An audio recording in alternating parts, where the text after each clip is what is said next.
Part 2 in this video series with the FRT-1. I didn't explain this quite enough in the first one, so I'm going to right now. And this is the artists that use the FRT-1. Who got the first ones? And if you weren't an artist and you wanted one, what did you have to do? Okay, so that's what I'm going to discuss.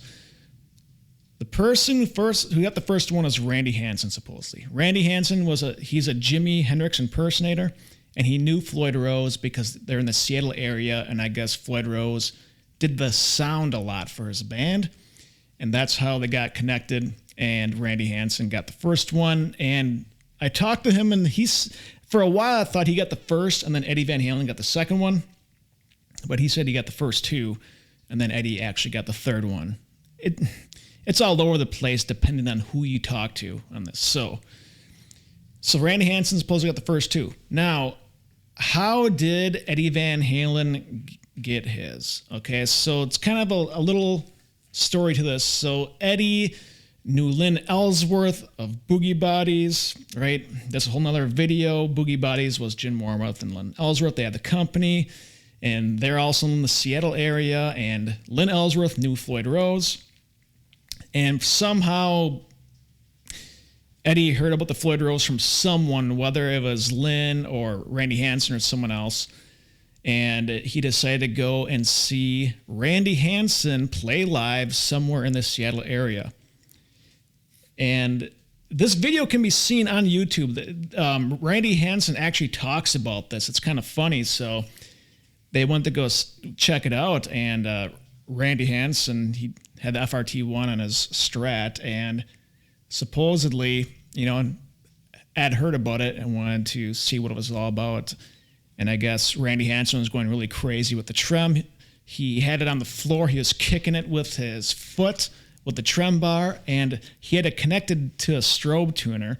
And he picked up the guitar, hit a string, and it was perfectly in tune. And I guess from what he claimed is that the eyeballs almost shot out of his head. Eddie was so surprised. He couldn't believe it was still in tune after that, right? So that's how it got started, and the first guitar it's ever put on is his Bumblebee guitar.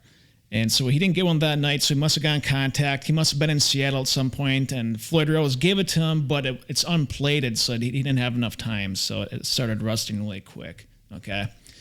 And then, of course, Eddie put him on a lot of his guitars later on. He had him on a bunch of the FRT-1. Now, another one that got it early is Brad Gillis and Neil Schon. Now, this is where it kind of gets really crazy because they're really all over the place. They can't agree. But between Brad Gillis, Neil Schon, Steve Vai, I guess, got one. But I've heard this is all over the place. Brad Gillis says he's got the very first ever Les Paul right here that had a Floyd Rose on it, but then Neil Schon said his Les Paul was actually the first Les Paul that had the FRT-1 on it, but I'm pretty sure it's Brad Gillis. Brad Gillis claims he has a third one ever made, but then I heard it was the fourth one.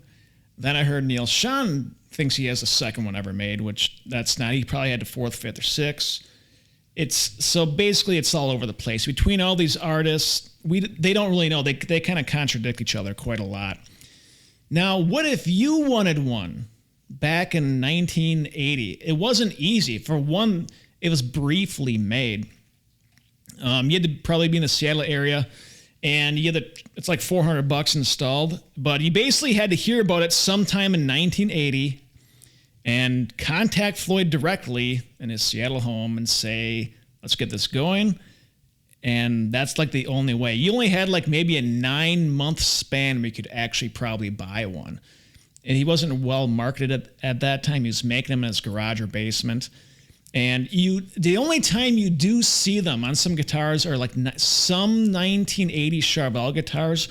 If someone was in the area, they could have bought it separately and then had them installed. So once in a great while, you might see a 1980 Charvel with one on.